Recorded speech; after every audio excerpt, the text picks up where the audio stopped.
me acompañan y dice así la palabra del Señor en el nombre del Padre, del Hijo y del Espíritu Santo.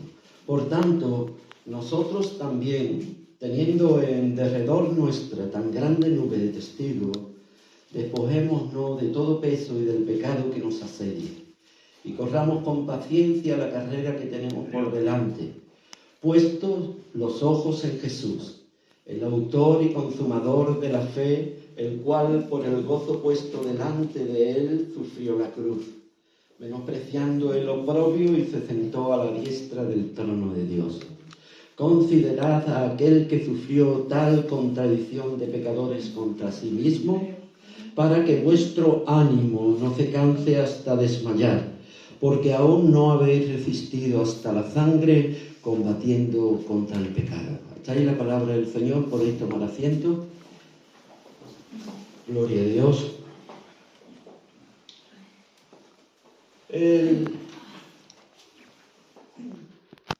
El otro día estuve compartiendo, por cierto, muchos saludos de nuestros hermanos de la línea, para todos y cada uno de nosotros. El otro día estuvimos compartiendo con los hermanos, sosteniendo la mirada a Jesús, que tendríamos que estar mirando. El texto nos dice que tenemos que estar mirando a Jesús. El título del sermón en esta mañana, que vamos a estar también tratando algunos aspectos de lo que ya estuve predicando, pero vamos a hacer énfasis en algo tan importante para la vida del creyente, que es considerar las cosas que Cristo hizo por nosotros. Por tanto, el título del sermón es Consideradlo a Jesús. Y el texto nos habla de esto mismo, nos habla de tener los ojos puestos en Jesús, pero también de considerarlo a Él. No tan solamente de mirarlo, contemplar la hermosura del Señor, sino también de considerar a nuestro Señor Jesucristo, pero considerándolo no por la magnificencia de su gloria y su poder, sino de su obra. No el mero hecho tan solamente de poder haber expiado nuestros pecados, sino de poder mirar a Jesús por la obra que Él hizo y cómo Él renunció a todo y puso el gozo de la gloria de Dios delante de Él. Por lo tanto, la idea o el propósito de la predicación esta mañana es buscar, evitar el desánimo, la fatiga espiritual, al considerar la resistencia de Jesús frente a la contradicción de los pecados. Repito, vamos a estar hablando de este texto, vamos a ver muchas ideas que van a venir a nuestra mente, pero sobre todo esta predicación vamos a buscar evitar el desánimo y la fatiga espiritual. Y para todo esto debemos de considerar la resistencia, el ahínco, el valor, el testimonio, la obra de nuestro Señor Jesucristo. El texto a lo que nosotros tenemos que fijarnos, el versículo 3, que nos dice: considerad a aquel que sufrió tal contradicción de pecadores contra sí mismo, para que vuestro ánimo no se canse hasta desmayar. Cuando nosotros miramos el contexto de todo lo que estaba ocurriendo aquí, pues es lamentable. No nos gustaría pasar por esto. Fíjense, por ejemplo, el capítulo 10, me acompaña mi hermano, para poder entrar un poco en la realidad de lo que los hermanos estaban viviendo. Porque esta epístola no es tan solamente una circular o una encíclica en la que, habiendo muchos problemas dentro de la iglesia puntuales, está siendo dirigida a una parte concreta de una ciudad, de una iglesia local. se ha considerado esta epístola más bien como un libro que sostiene bases doctrinales, que no es tan solamente la recomendación o poder insistir en situaciones en las que la Iglesia estaba pasando y donde hay que acuñar la verdad de Dios con las promesas que han estado cumpliéndose a través del Antiguo Testamento y que han llegado a su proyección. Y Pablo la plasma de esta manera. Esta epístola más bien es un libro teológico, una forma de poder traer a nuestras vidas una base doctrinal en la que podamos asentar los firmamentos de la Iglesia. Y está el apóstol, el escritor, luchando con un antiguo pacto que conocían estos hombres hebreos, una dinámica en la que ellos, por generaciones, siglos, ellos habían estado ahí incrustados, vivían de esta manera. El culto en el templo, los sacrificios, las fiestas. Y ya no tan solamente esto, sino también las tradiciones de los hombres. Cómo había llegado el conocimiento de la palabra, pero no se quedaba tan solamente ahí, sino que habían, digamos, levantado todavía más el muro para que de alguna manera le fuera casi imposible al hombre acceder a la gracia de Dios. De eso el capítulo 4 dice: acerquémonos confiadamente al trono de la gracia para recibir el oportuno socorro para nuestras almas, misericordia. Y abre esa puerta, ¿verdad? Pero fijémonos aquí en el capítulo 10, leemos en el versículo 32. Fíjense en la situación, dice: pero traed a la memoria los días pasados en los cuales, después de haber sido iluminados, sostuvisteis gran combate de padecimiento. Está hablando de estos hermanos que se convirtieron, posiblemente en Pentecostés, o de algún misionero que había salido predicando el Evangelio después de que Pablo lo hubiera predicado allí en las iglesias que él fundó.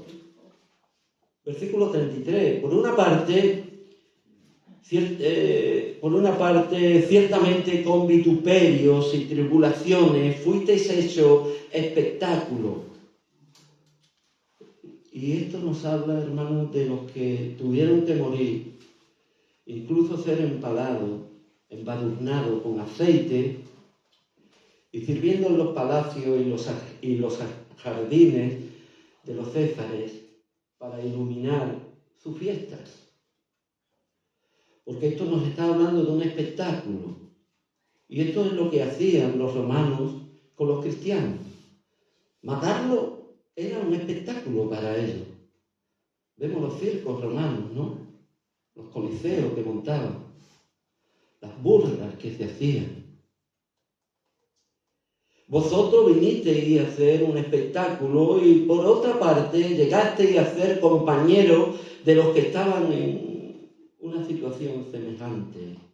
Porque de los presos también os compadecisteis y el despojo de vuestros bienes sufristeis con gozo, sabiendo que teníais en vosotros una mejor y perdurable herencia en los cielos.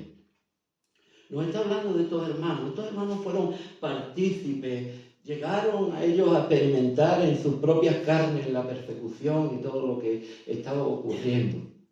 Pero no nos alejamos, ni tenemos en mente, hermano, a un superhombre o a un supercristiano en los que no va a venir nunca la debilidad, sino todo lo contrario.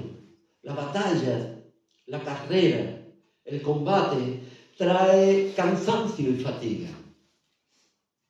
La idea de todo esto es poder llegar a la conclusión, el apóstol, de que estaba ahora viviendo La presión que ellos habían vivido estaba haciendo mella en la vida de la iglesia.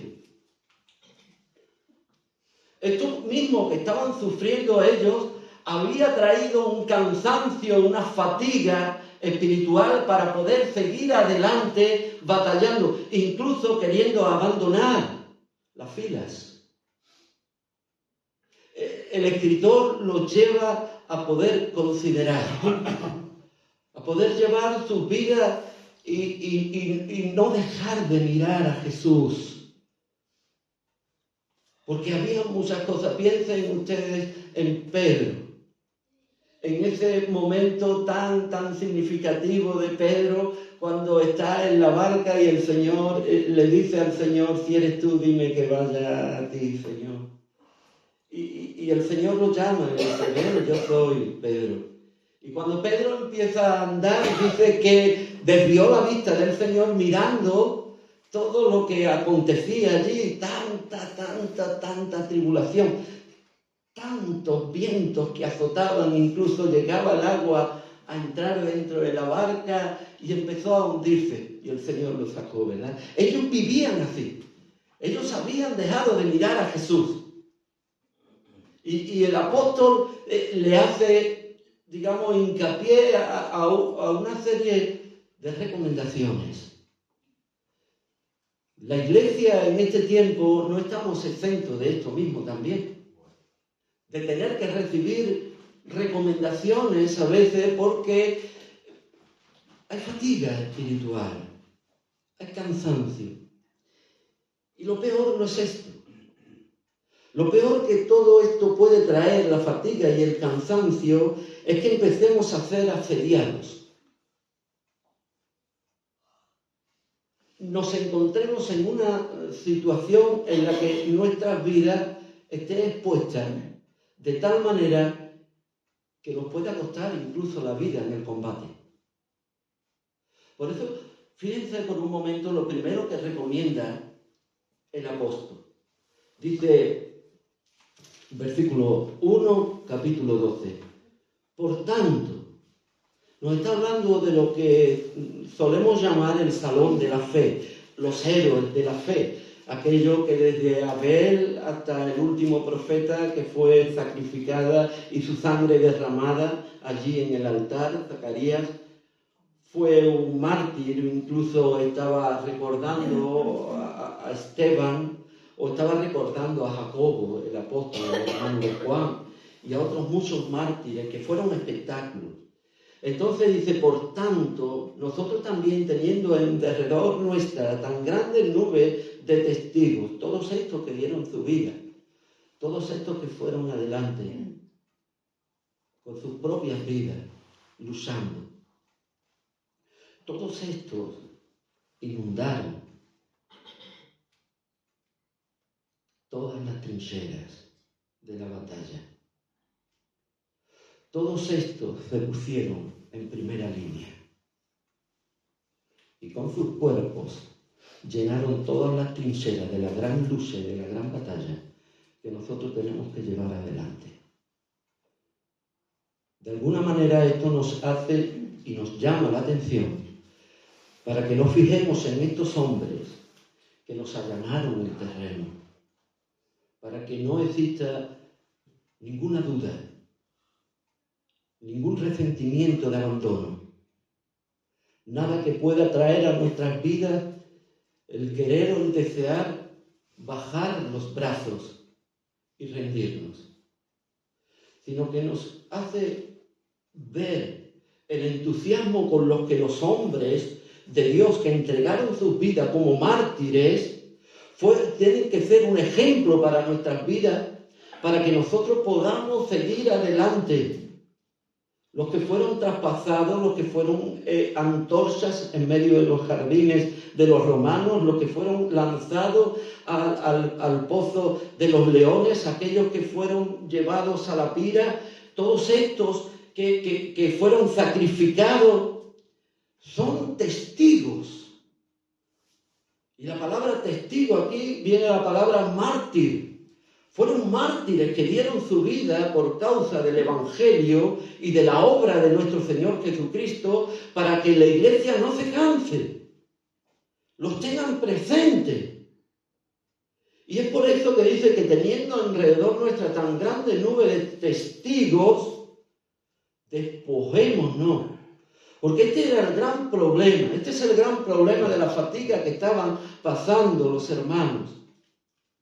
De que cuando uno se relaja, empieza a cargarse, su corazón se carga, su mente se enturbia, el desequilibrio espiritual empieza a atacar y vemos como un asedio, como cuando un ejército rodea a alguien para que el alimento que tiene, el agua con el que los hace subsistir, se vaya terminando y esto los haga sucumbir.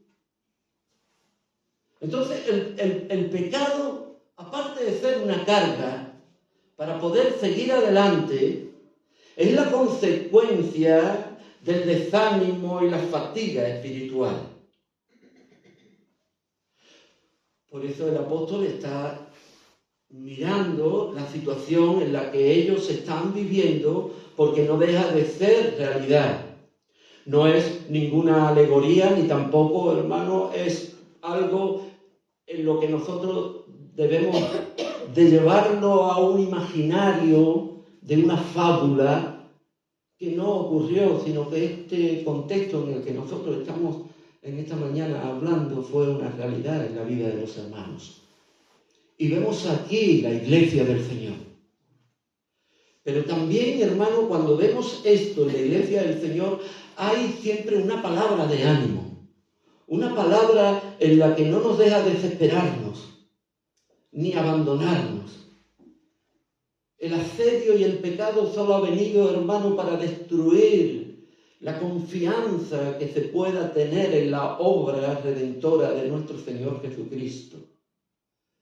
El Evangelio de nuestro Señor Jesucristo siempre ha traído paz al corazón del hombre. No hay nada que pueda traer mayor satisfacción al alma. De ahí el recuerdo, estamos viendo, ¿verdad? Ya mismo traeremos el libro de Eclesiastés de nuestro hermano Surge Michelin, que habla sobre esto mismo. Todo es vanidad de vanidades. El autor, Salomón, llega a decir nada en este mundo vale la pena, ni nos va a satisfacer lo suficiente. Termina el capítulo 12 diciendo, el fin de todo este discurso es teme a Dios y guarda sus mandamientos. Ese es el todo del hombre. Porque los hombres se aferran aquí a esta tierra y buscan cómo y de qué manera satisfacer su vida.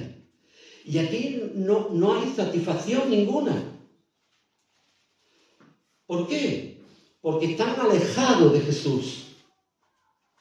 Y el alejamiento lo trae por el simple hecho de abandonarse en la tribulación, en el pecado, viviendo vidas apartada de la mirada de nuestro Señor Jesucristo.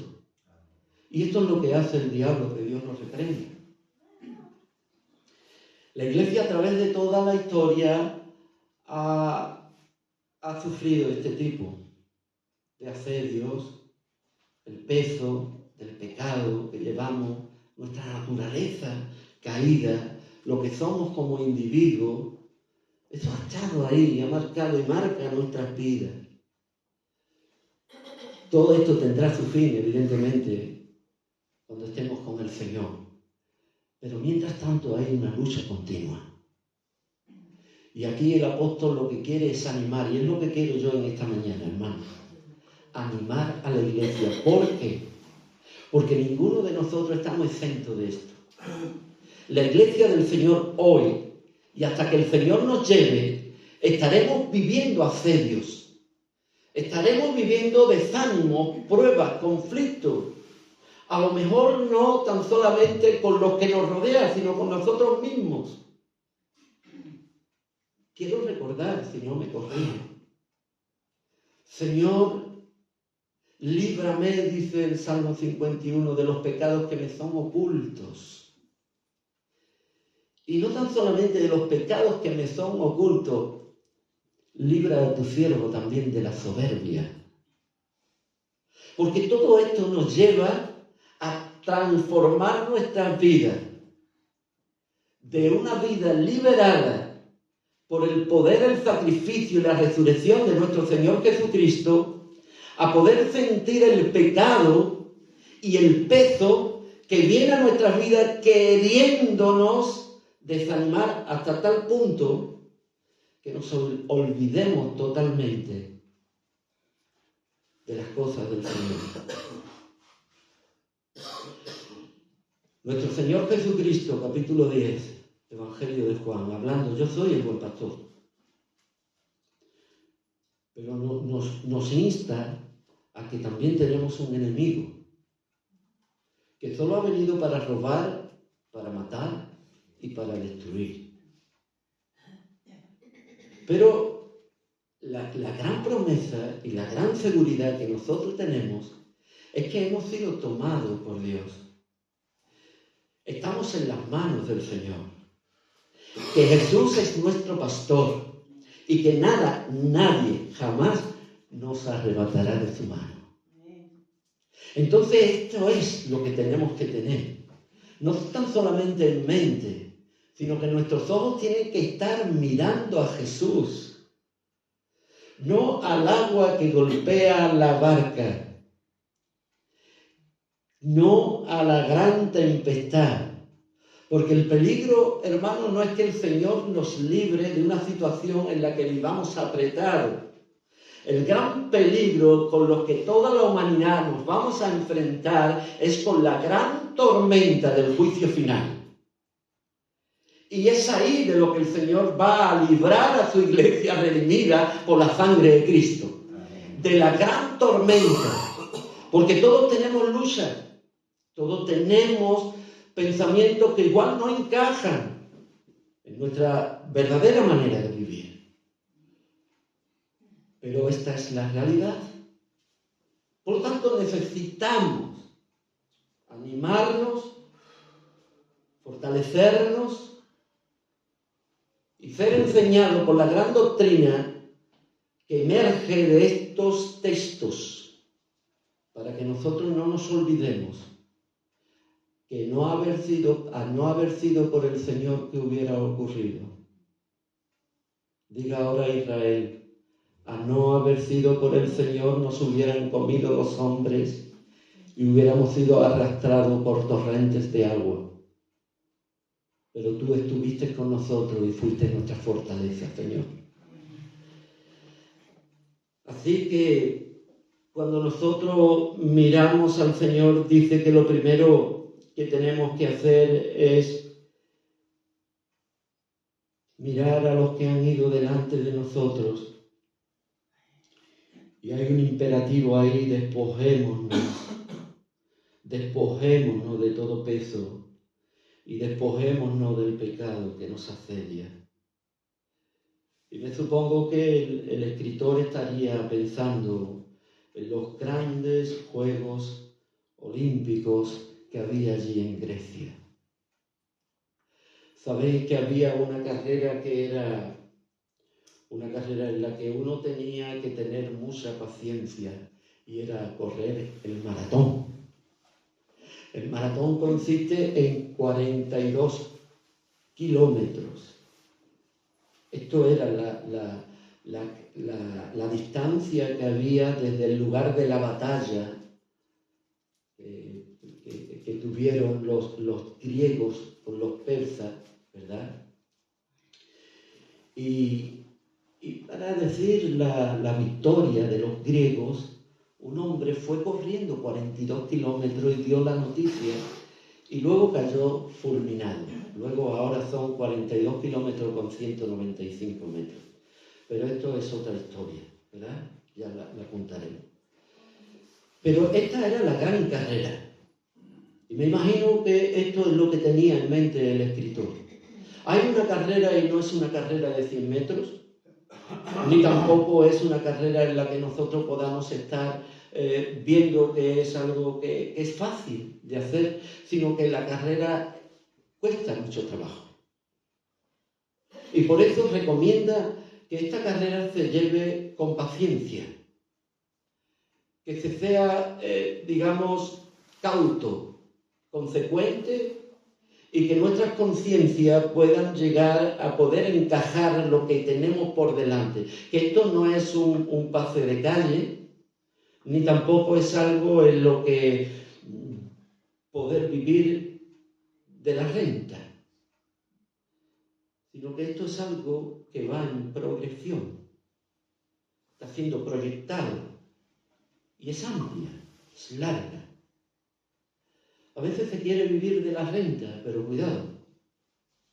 La renta a veces es corta porque el tiempo va subiendo, la carestía de vida, y podemos hoy vivir de una renta que tengamos, pero cuando pase 5 o 10 años, esa renta ha bajado porque la carestía de vida o el IPC está subiendo. Entonces no voy a alcanzar. Hay creyentes que viven de la renta. Yo tuve esta experiencia, yo viví aquello, tú a mí qué me vas a decir, si yo estuve, si yo hice, si yo oí, si yo tuve esta experiencia, si... No, esto no es cuestión de vivir de la renta. Esto es cuestión de saber a quién se está mirando y hacia dónde vamos corriendo. Porque si dejo de correr nunca voy a alcanzar la meta. Lo importante aquí, lo que dice el escritor, que lo importante no es llegar el primero, lo importante es poder llegar a la meta. Y para llegar a la meta hay que ir con paciencia. La carrera del cristiano, digamos, la vida del cristiano es una carrera, hasta que podamos llegar a la gloria que Dios tiene preparado para nosotros, a una herencia, como dice Pedro, a una herencia preparada en los cielos, incorruptible, incontaminada e inmarcesible, reservada en los cielos para vosotros que sois guardados por el poder de Dios mediante la fe. Ahí es donde tenemos que tener nuestro corazón, en que hay que correr la carrera con paciencia.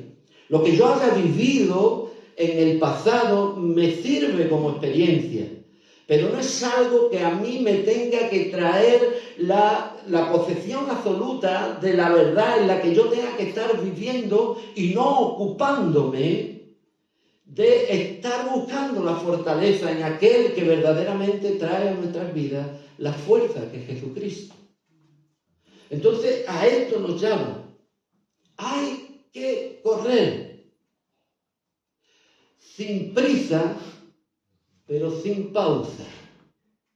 Aquí nosotros decimos en Andalucía, ni corre, corre, ni jarre, jarre. ¿Lo sabéis? Ni que tenga que salir muy corriendo, ni que tengan que darte con la varita, jarre, venga. No. Sin prisa, pero sin pausa. Corramos la carrera. La fatiga, el cansancio espiritual nos lleva al abandono. Y esto es lo que estaban viviendo los hermanos. Estaban viviendo en un abandono espiritual. Dejaron sus compromisos. ¿De qué? De reunirse en la iglesia. Un poco más adelante, esta misma iglesia o grupo de iglesias que estaban diseminadas, el apóstol le dice, no dejando de congregaros como algunos tienen por costumbre. Es decir, que la fatiga te hace no tener compromiso. Y además de no dar cuenta. Yo no voy a la iglesia y dejo a los hermanos. ¿Qué habrá pasado? ¿Qué no habrá pasado? Yo soy miembro de la iglesia, pero soy el pastor. Y este que está aquí da cuenta. Y cuando tengo que ir a algún sitio lo digo. Y cuando no puedo estar lo comunico. Y cuando hay que hacer algo lo digo. Porque yo tengo que dar cuenta. Tengo que dar cuenta a los hermanos que están en el consejo y tengo que dar cuenta a la iglesia. Y yo no puedo hacer aquí lo que me da la gana. Y si lo hiciera, para eso están ustedes. Para decirme, hermano, creo que no es, o esto, o no sería mejor, siempre con amor. Siempre sabiendo que lo que yo estoy haciendo, que a lo mejor está mal. Tú también puedes estar algún día. Porque esto no se trata de pasar la lista. Eso se trata de que yo soy miembro de una iglesia en la cual yo tengo que dar cuenta. Entonces, aquí existía esto. Aquí nadie daba cuenta de nada. Y aquí tampoco consideraban a los pastores. Porque también el verbo imperativo que está aquí, un poco más adelante, dice, considerad a vuestros pastores como aquellos que han de dar cuenta. Imitad su conducta y seguid su fe. ¿Cuándo llega la fatiga? ¿Cuándo llega el pecado que nos asedia? Nos fatiga, nos arruina el deseo de seguir adelante. Y todo esto lo que trae es la falta de compromiso. Nos desconectamos totalmente de la realidad a la que hemos sido llamados como miembros del cuerpo de Cristo. Por lo tanto, esto es algo serio. Esta palabra inspirada por el Espíritu Santo en aquel tiempo debe de hacer mella en nuestros corazones y hacernos un autoanálisis en nuestras propias vidas para poder considerar lo que viene ahora a continuación. El versículo que continúa, el versículo 2 dice, puesto los ojos en Jesús, esta es la manera de correr. El autor y consumador de la fe. Autor y consumador, también nos dice autor de la vida y de la salvación. Todo este libro nos está hablando de que hay algo mejor. Y ahora ha habido muchos hombres en la historia, pero ninguno de estos hombres llegaron a la altura de nuestro Señor Jesucristo. Debemos de considerar a los que tenemos a nuestro alrededor. Aquellos hombres que han desgastado su vida, sus años, sus recursos, todo lo que ellos eran, lo han dedicado para la gloria de Dios. Deben de ser ejemplos. Considerad a vuestros pastores. Pero aquí hay algo que es supremo, que va por encima, que no pone precedente para nada, ni para nadie, ni parangón ninguno, con ningún hombre levantado aquí en la tierra, ni en ningún lugar en el universo creado por Dios. Aquí existe la figura de nuestro amado Señor Jesucristo. Él, solo a Él hay que mirarlo. Porque Él es el ejemplo supremo para nuestras vidas. Los hombres fallamos, nos debilitamos, prometemos y a veces no llegamos a cumplir. Pero hay uno que promete y es fiel aunque yo sea infiel. Hay uno que se entregó por los pecados de los hombres, aún estando en sus delitos y en sus pecados. Hay uno que considera nuestras vidas hechas del barro, del polvo, de la tierra, y Él nos considera y nos ama, porque como un padre ama a su hijo, el Señor ama a los que le temen. Él es nuestro ejemplo supremo y por eso tenemos que mirarlo a Él. A Jesús, fíjese que no le pone ningún calificativo de la persona en sí como Mesías, o como Hijo de Dios, o como el Cristo, sino que es un hombre. Poner la mirada en Jesús, en el Dios que se hizo hombre, se hizo pobre y habitó entre nosotros y anduvo entrando, saliendo. A Jesús, el que hizo los milagros, el que alimentó a la multitud, el que se entregó. Miradlo a Él. Fijémonos en Él, está diciendo el autor de esta epístola.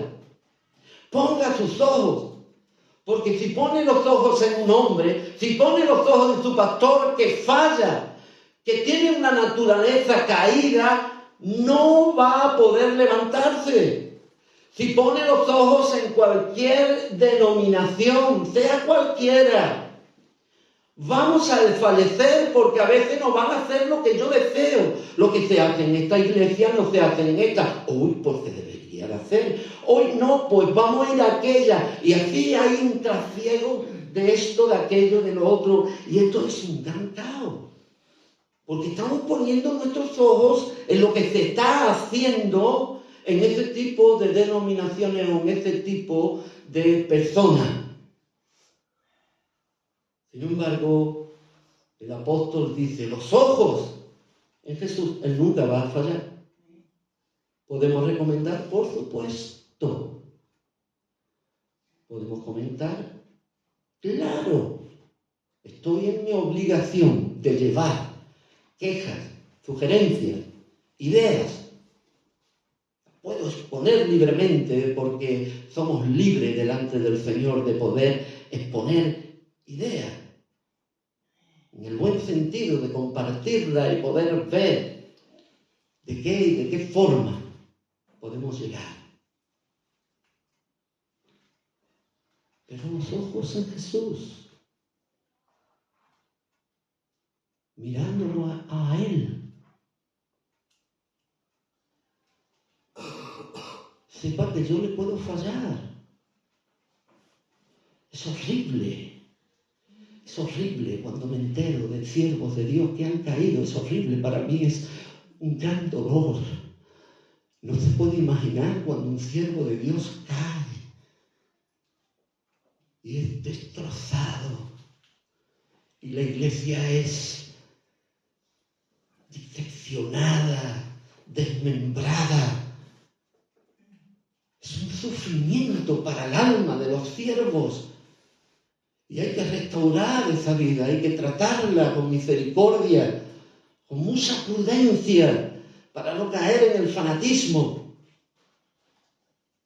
Es natural, es evidente. Somos por naturaleza débiles. El autor de la epístola dice, miren, no a las olas del mar, no a la experiencia de los pescadores, no a los que han conocido y tienen estrategia y tienen un gran arsenal de conocimiento. No. En primer lugar, miren a Jesús. Él es el autor, el consumador de la fe. Con Él empezó, fue el ingeniero, fue el precursor, y Él la terminó para que nosotros pudiésemos recibir el don de la fe.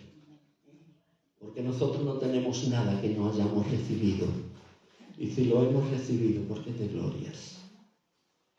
Esto dice Pablo, ¿verdad? Los Corintios. No tenemos nada. Lo que tenemos lo hemos recibido del Señor. Porque Él es el que pone tanto el querer como el hacer de su buena voluntad. Él es el que ha traído a nuestras vidas esta fe que fue consumada por Él. Y Él ahora nos la otorga. ¿Cómo, Señor? ¿Cómo este misterio? Por eso no debemos de mirarlo a Él. Él es quien nos puede enseñar, Él es el que nos puede capacitar, Él es el que nos puede dar la salida a todo lo que vivimos, que nos confunde y nos trae fatiga espiritual. Fíjense a continuación que cuando dice puesto los ojos en Jesús, es como el que está poniendo los ojos en la meta. Está allí al fondo. Me esfuerzo cada día más para alcanzarla. Ya llegó Él por mí. Él está allí esperándome. Dice que Jesús tuvo delante de Él algo que lo motivó. Y lo que motivó a nuestro Señor Jesucristo, aquí dice que es el gozo que estaba delante de Él. Pero en el camino hubo grandes situaciones difíciles. Y una de ellas era que tenía que sufrir la cruz. Ahora bien, cuando nosotros vamos y analizamos este texto no nos habla del sufrimiento, del dolor físico, sino del dolor del peso, del pecado. El sufrimiento que el Señor tiene que hacer aquí es morir en la cruz como consecuencia no de lo que Él había hecho. No, en ninguna de las maneras. Sino Él sufrió por los pecados de los demás. Y los pecados de los demás había que pagarlos. Y había que pagarlo con algo que nosotros conocemos. El hombre que pecare, morirá. Entonces aquí están todos los pecados de los hombres que habían sido elegidos desde antes de la fundación del mundo. Porque quiero decir que Cristo no murió por los pecados de los impíos. Él murió por los pecados de los que nos hemos arrepentido. Yo me arrepiento, Él me perdona. Pero si no me arrepiento, no me perdona. Es tan fácil como esto.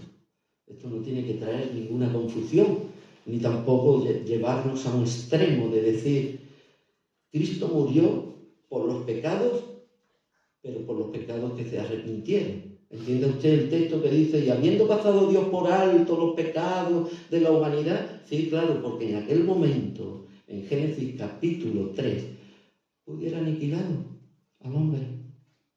Pero ¿qué hizo Dios? Dios fue paciente y pasó por alto. Pero es que ahora está Cristo. Y esto es intolerable. Dios no puede pasar por alto el pecado de un hombre y decir que Cristo murió por sus pecados. Sí, pero si no te arrepientes, no murió por tus pecados. ¿Cuántos dicen amén? Amén. Esta es la verdad de la palabra, hermano. Ahora algunos pueden pensar y decir, pero bueno, es que Cristo de tal manera amó a todo el mundo. Sí, pero a todo el mundo que se arrepiente. Si no te arrepientes, es igual. El texto que se utiliza a veces se dice, cree en el Señor Jesucristo y serás salvo tú y toda tu casa. Sí, pero tu casa va a ser salva si se arrepiente, como ocurrió con este carcelero, que lo invitaron y usted siga leyendo. Y dice, y todos los miembros se bautizaron. ¿Lo leíste? Al final todos los miembros de la casa se bautizaron. ¿Por qué? El que creyere y fuere bautizado, ¿no? Primero tenían que creer. Ellos creyeron, fueron limpiados. Esta es la imagen. El Señor se ve con ese peso y el abandono del Padre. Esto es lo que a Él le hace, hermano, sentir ese fuego, esa consideración. Puso delante de Él la cruz y menospreció el oprobio.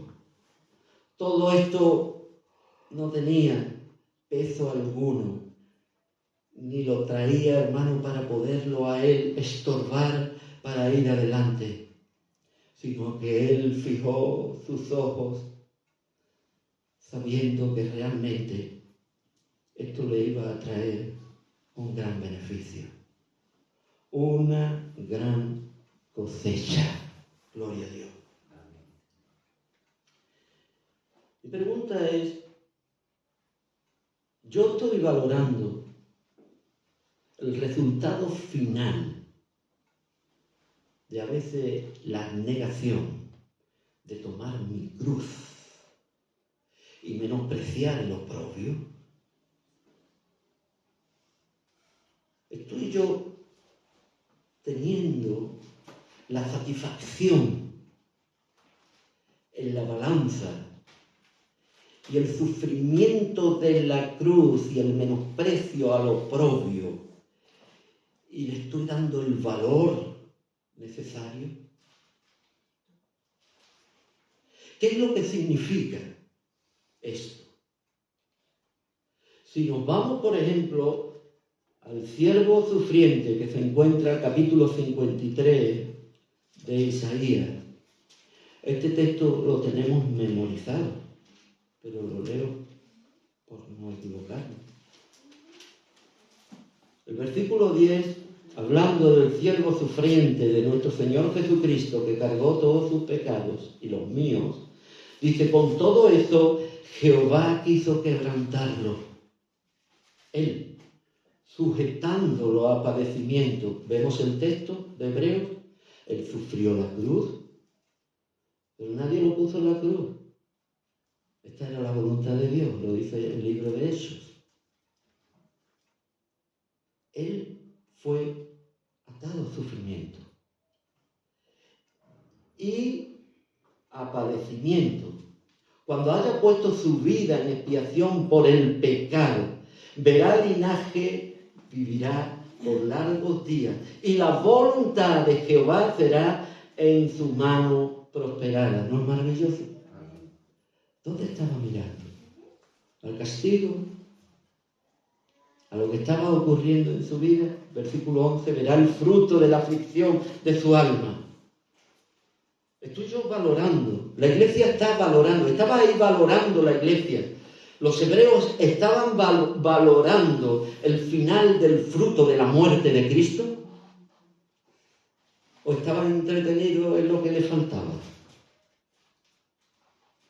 o estaban enfrascados en sus debilidades, que es normal, que existe. Y por eso el apóstol está aconsejando y está llevando esta palabra. Y por eso en esta mañana yo estoy trayendo esta palabra aquí. Porque usted y yo lo necesitamos. Esta es una palabra, como toda la palabra, que está guiada por el Espíritu de Dios. Para la iglesia que hubo en el futuro, en este tiempo, para la iglesia de todas las generaciones hasta poder llegar a nuestro tiempo.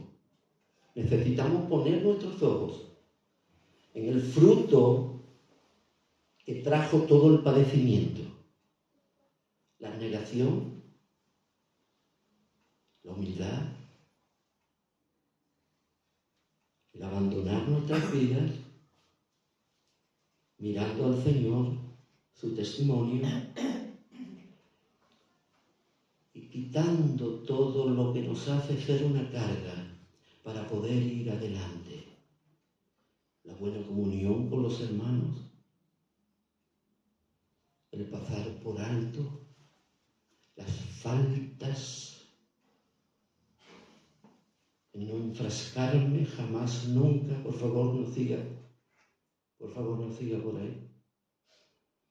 Este hermano tendrá lo que sea, pero es mi hermano.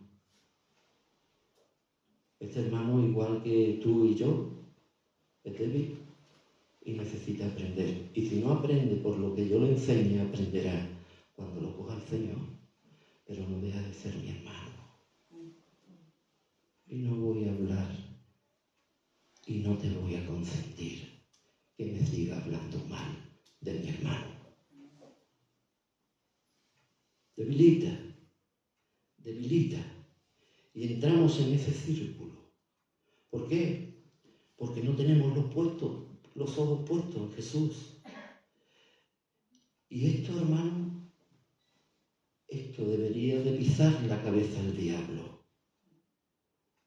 Y esto en esta mañana debería de avergonzar al enemigo. Porque nosotros somos hijos de Dios y somos hermanos y nos amamos para la gloria de Dios. La fatiga trae esto. Vamos adelante. Bueno, ¿y el que se queda detrás? ¿Qué hago con este? Lo dejo en el desierto y que vengan las fieras del desierto y se lo coman, ¿no?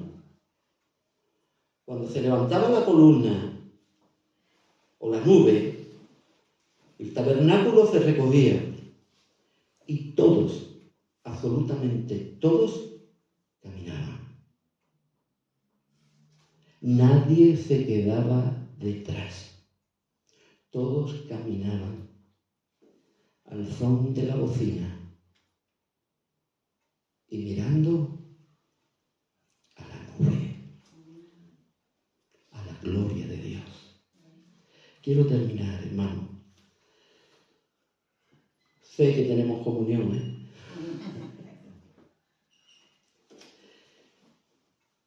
El versículo 3 nos dice consideradlo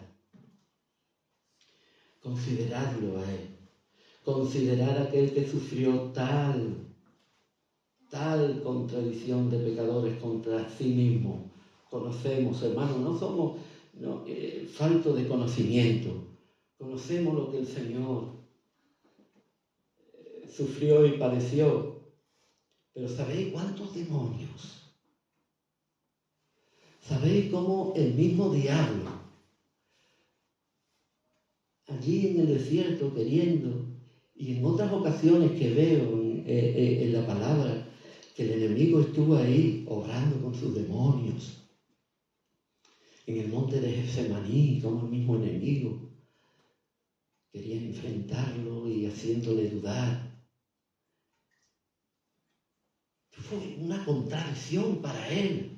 ¿Cómo el Hijo de Dios va a tener que ser sacrificado por el pecado? ¿Cómo y de qué manera vamos a poder? ¿Hasta dónde vamos a llegar, Padre? Consideradlo. ¿Pero por qué merezco yo esto? Yo no me merezco esto. Consideradlo. Es que si podemos hacer, Señor, si llegáramos a un acuerdo y llegáramos a la conclusión de lo que tanto tú me has dicho, tú eres mi hijo amado en el cual yo tengo complacencia, haced todo lo que os diga. Señor, creo que no, Dios mío, que no me merezco esto de ninguna de las maneras.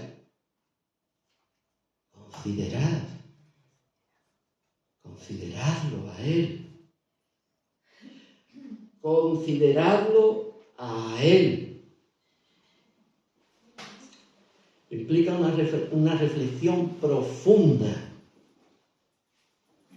y constante sobre la vida y sufrimiento de Jesús para encontrar fortaleza mental, para encontrar fortaleza espiritual. A veces se dice así, como una frase ya, ¿cómo se dice? Construida, ¿no? Cuando un niño a lo mejor no le da el lugar que le corresponde a los padres, se suele decir, este niño no tiene consideración ninguna con sus padres. ¿Habéis oído esto alguna vez? ¿Sabéis por qué? Porque no han mirado lo bueno que es el padre, lo bueno que ha sido el padre. Cuando él era pequeño no se podía servir por él mismo, como el padre ha estado con ellos. Se ha desvelado en las noches, cuando le crecían los dientes, estaba malito y estaba en vela con él.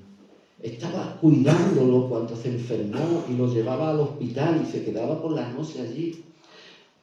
Y llega un momento cuando parece ser que pueden ellos manejarse solo, pues entonces le hablan de cualquier manera a los padres.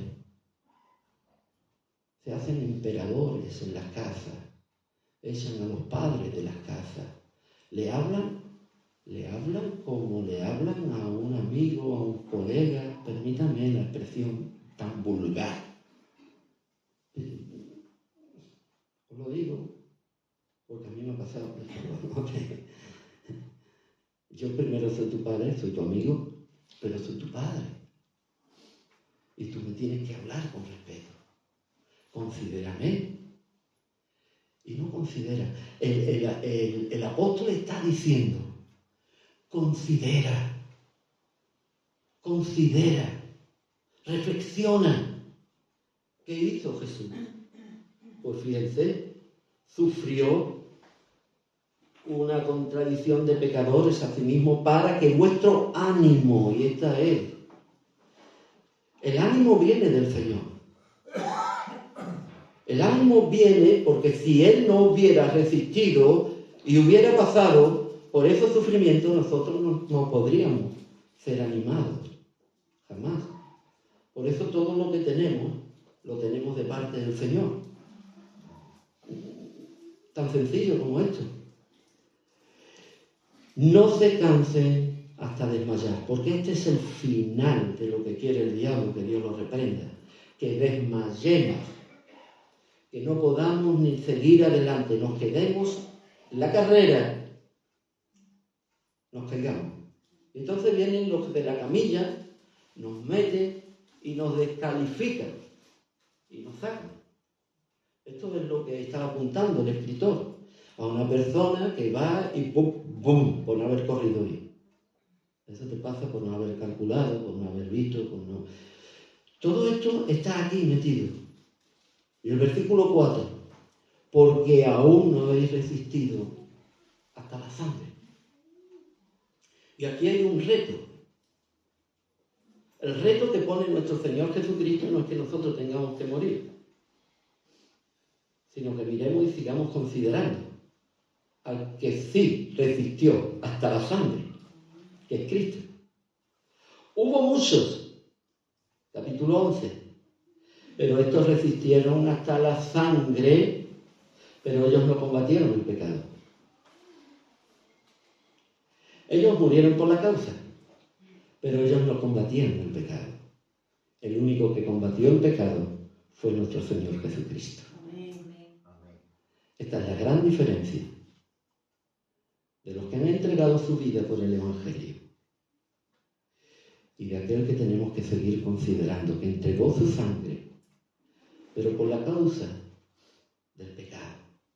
Y aquí no está hablando de los pecados, aquí está hablando del pecado original.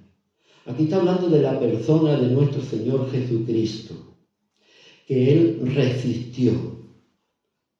Y nos está hablando de una lucha, porque esto era algo que también hacían los Juegos Olímpicos, las luchas y los combates.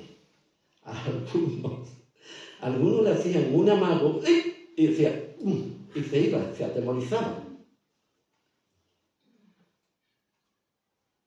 Y cuando veían algún golpe que le hacía daño, abandonaban el ring. Pero es que el Señor entregó hasta la última gota de su sangre en el ring. Él le golpearon. A él le pusieron una corona de espinas.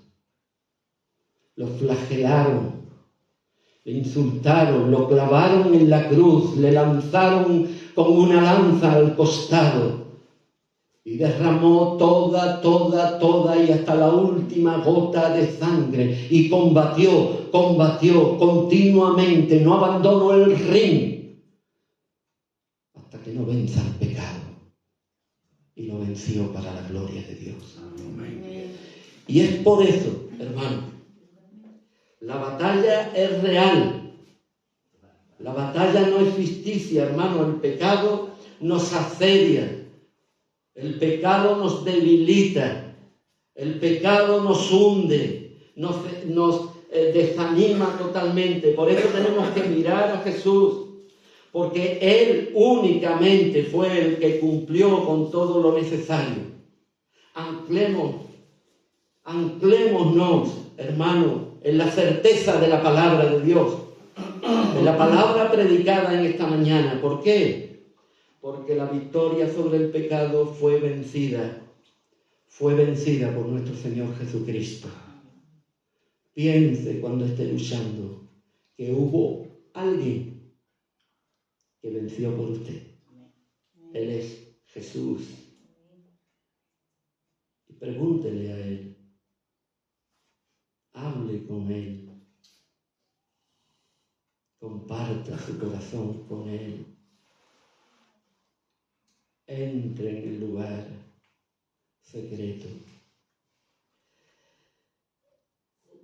Él provee todo lo necesario para permanecer firmes hasta el fin, hermanos.